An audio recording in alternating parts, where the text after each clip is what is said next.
જય જવાન જય કિસાન મિત્રો, આજે આપણા ન્યૂ બ્લોકમાં બધા ખેડૂત મિત્રોનું હાર્દિક સ્વાગત છે. હવે આપણે આજે ખાસ મિત્રો વાત કરવાની છે કે આવનાર સમયની અંદર જે માવઠાની વાત કરવામાં આવી છે, તો આજે તારીખ છે 27/3/2026ના રોજ આપણે સવારમાં વિડીયો બનાવીએ છીએ.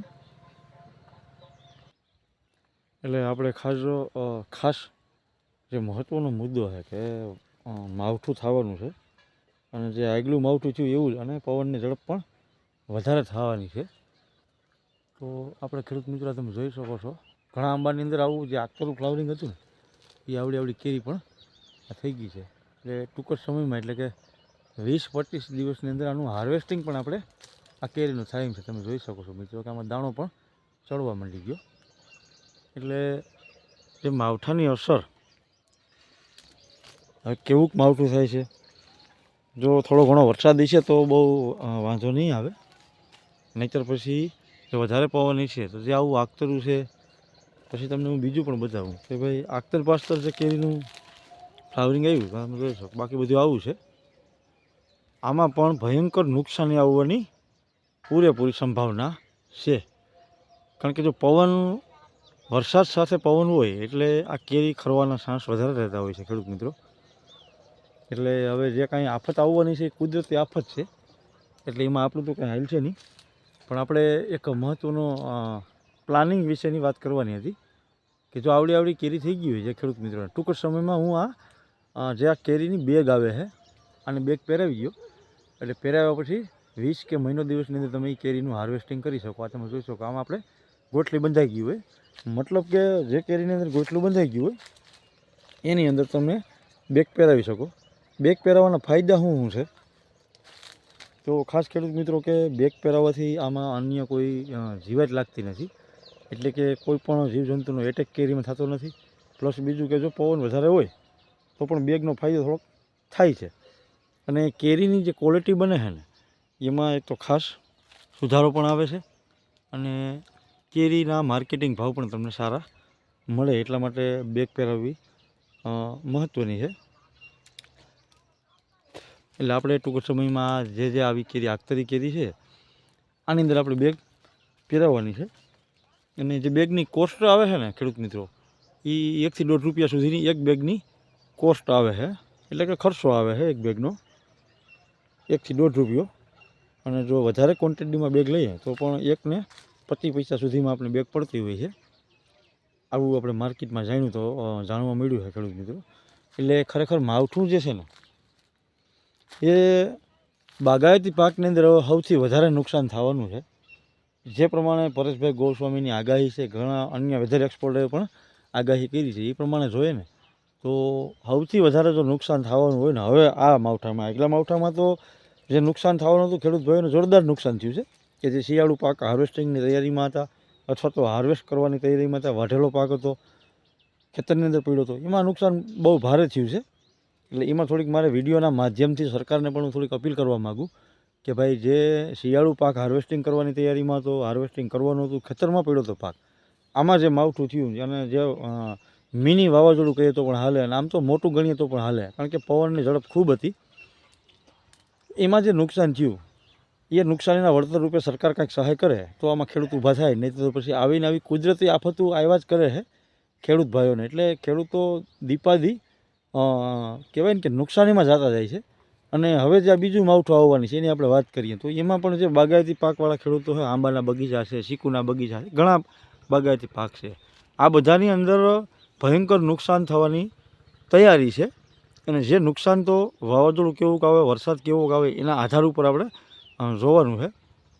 એટલે હવે પછીના વાવાઝોડામાં જો ગણીએ તો બાગાયતી પાકની અંદર સૌથી વધારે નુકસાની જાય એવી સંભાવના છે. એટલે એટલા માટે પણ વિડીયોના માધ્યમથી, સોશિયલ મીડિયાના માધ્યમથી એક ખેડૂતના દીકરા તરીકે કે જે આ નુકસાની આવે છે એને પહોંચી વળવા માટે આમાં સરકાર પણ સહાય કરે. કારણ કે કોઈ પણ પ્રજા હોય તો એના માય બાપ તરીકે જે સરકાર સત્તામાં બેઠેલી હોય એ જ હોય છે. એટલે એનો અધિકાર છે, એનો હક પણ બને છે કે ખેડૂતોને સહાય કરવી જોઈએ. એટલે મારું સરકારશ્રીને પણ એક અપીલ છે, જે અત્યારે સત્તામાં બેઠેલી ભાજપ સરકાર છે, જે મુખ્યમંત્રી તરીકે ભૂપેન્દ્રભાઈ પટેલ, નાયબ મંત્રી તરીકે હર્ષભાઈ સંઘવી, આવા ઘણા નેતાઓ છે, અલગ અલગ પોતપોતાના એરિયાના ધારાસભ્યો છે, પોતપોતાના એરિયાના બધાના સાંસદો છે. આ બધાને હું વિનંતી કરું કે ભાઈ જે આવનાર માવઠું છે આની અંદર સૌથી વધારે હવે નુકસાન જવાનું હોય તો બાગાયતી પાકને નુકસાન જવાનું છે. એટલે ખરેખર કુદરત રૂઠા છે, તો આમાં કોઈનો આપણે વાંક નથી ગણાવતા કે ભાઈ સરકાર આમાં દોહીન છે, પણ આ તો કુદરતી કોપ આવવાનો છે. અને તમે જોઈ લો કે આ જે આવડી બધી કેરી છે, કોઈ ચીકુનો પાક છે, રાવણાનો પાક છે, ઘણા અન્ય બાગાયતી પાકો છે, આમાં જોરદાર નુકસાની આવે એવી સંભાવના પૂરેપૂરી છે. કારણ કે જે વેધર એક્સપર્ટોએ આગાહી આગળ પણ કરી હતી એ પણ સચોટ નીકળી, અને અત્યારે પણ જે આગાહી કરી એ પ્રમાણે માવઠું થાય. થોડો ઘણો જો વરસાદ થાય અને માવઠું થાય તો કાંઈ વાંધો ન આવે, પણ વરસાદની સાથે જો પવન હોય એટલે આ બધું ઝાપટી નાખે અને ખરી જતું હોય છે. એના કારણે વધારે નુકસાની આવવાની પૂરી સંભાવના છે ખેડૂત ભાઈઓને. એટલે સરકારશ્રીને વારંવાર હું વિનંતી કરું વિડીયોના માધ્યમથી, સોશિયલ મીડિયાના માધ્યમથી, કે બને એટલો બધા ખેડૂત મિત્રો આ વિડીયોને વધારેમાં વધારે શેર કરો, જેથી કરીને સરકારને પણ ખબર પડે કે ભાઈ ખેડૂતોને કેવી નુકસાની આવે છે. ખાલી વાતું કરે છે નુકસાનીનું વળતર આપશું, પણ નુકસાની જોઈને તમે વળતર ખેડૂતોને આપો તો તમને ખ્યાલ આવે. તમે ખેડૂતના ખેતર સુધી જાઓ અને આનું ખરેખર એક્ઝિક્યુટ કરો કે ભાઈ કેટલી નુકસાની આવી છે. જે એરિયાના ધારાસભ્યો હોય, સાંસદો હોય, તમે ખાલી ઓફિસમાં બેસીને વાતો કરો એનાથી કાંઈ થવાનું નથી. તમે જે એરિયાના સાંસદો હોય, ધારાસભ્યો હોય, આ બધા તમે ખેડૂતના ખેતરે જઈને આનું ખરેખર રિવ્યૂ કાઢો કે ભાઈ ખેડૂતને કેટલું નુકસાન આવે છે આ માવઠાની અંદર. તમે ખેતરે આવીને જો તો તમને ખબર પડે કે ભાઈ કેવડું નુકસાન છે. તમે એમને જાહેર કરી દો કે ભાઈ ખેડૂતને એકર દીઠ એટલી સહાય આપવામાં આવશે, પણ એ સહાય ખરેખર અમારા એક ભાગના નુકસાનની નથી આવતી. એટલે ખરેખર વિનંતી છે વિડીયોના માધ્યમથી સરકારશ્રીને પણ, તમામ સાંસદો, તમામ ધારાસભ્યો, કે જ્યારે તમારે મતની જરૂર હોય ત્યારે અમે ખડે પગે ખેડૂતો ઊભા રહીએ છીએ અને તમને અમારા એક મહાન નેતા તરીકે અમે છૂટાવવાનું કામ કરતા હોય.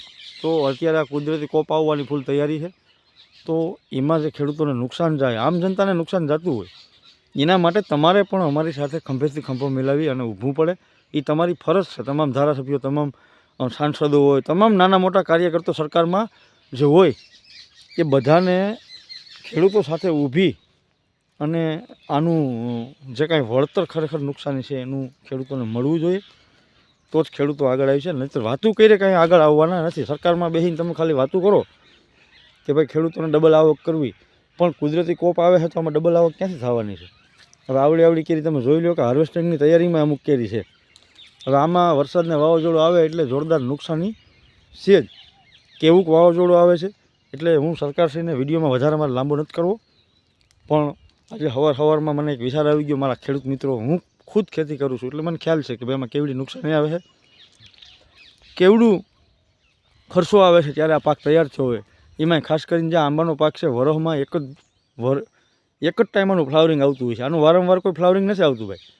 એટલે એક વર્ષમાં એક જ વખત આનું ફ્લાવરિંગ આવતું હોય અને કેવડી નુકસાની આવે અને ખેડૂતનો આખો પાક ફેલ જતો હોય, તો આખું વરસ એને ખાવાના પૈસા છે, અન્ય ખર્ચાના, આ તમામ નુકસાની જતી હોય અને અંતે ખેડૂતને દેવું થઈ જતું હોય. એટલે સરકારશ્રીને એક નમ્ર વિનંતી છે કે ભાઈ તમે ખરેખર તમારા ધારાસભ્યો છે, તમારા તમામ સરકારમાં બેઠેલા નાના મોટા જે કાંઈ તમારા અધિકારીઓ છે, નેતાઓ છે, આને તમે ખેડૂતના ખેતર સુધી પહોંચાડો અને આનું ખરેખર રિવ્યૂ કરાવો. તમને ખ્યાલ આવે કે ભાઈ ખેડૂતને કેવી નુકસાની આવી છે અને એ જોઈને તમે વળતર ચૂકો.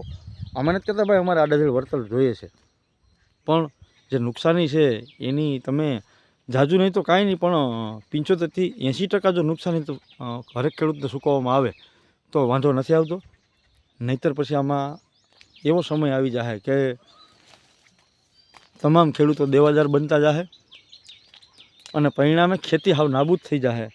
કારણ કે દર વર્ષે નુકસાની આવા કુદરતી આફતો આવે તો ખેડૂતને કાંઈ બીજેથી રૂપિયા આવતા નથી, એનો તમામ ખર્ચો ખેતી ઉપર આધીન હોય છે અને પરિણામે ખેતી નષ્ટ થતી જાય અને આ દેશ એક દીના સમય એવા કગાર ઉપર આવીને ઊભો રહી જાય કે જે ખેતી નથી કરતા, અન્ય સિટી હોય, અલગ અલગ રાજ્યની અંદર જે મહાનગરોની અંદર માણસો રહેતા હોય, એને પણ ખેડૂતનું પકવેલું અન્ન અહીંથી જતું હોય છે અને ત્યાર પછી એનું પેટ ભરતા હોય છે અને એને પેટની જે કહેવાય છે ને કે પેટની આગ હોય, અનાજ ખાય તો જ બુજાય, એમ આ પેટની આગ છે ને એ ખેડૂતો જ બુજાવે છે.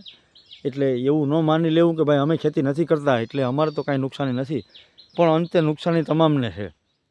કારણ કે ખેડૂતને નુકસાની છે તો નુકસાની તમારે ભેગી છે. એટલે એક સમય એવો ન આવી જાય કે તમામ ખેડૂત ખેતી કરવાનું બંધ કરી દે અને તમારે તમામ જનતાને ભૂખે મરવાનો વારો ન આવે. એના માટે તમામ જનતા પણ સપોર્ટ કરે ખેડૂતોને.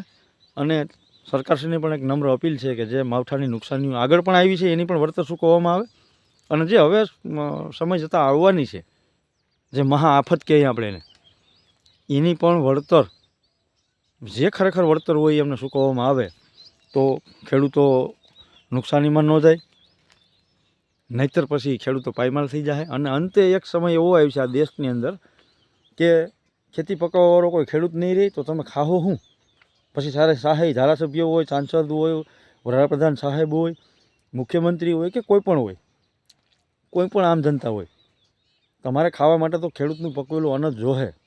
અને જો ખેડૂત આ રીતે પાયમાલ થતા જાય તો સમય જતાં ખેતી પણ બંધ થઈ જાય અને છેલ્લે આખા દેશને ભૂખે મરવાનો વારો ન આવે. એના માટે તમામ જનતા પણ સપોર્ટ કરે ખેડૂત ભાઈઓને.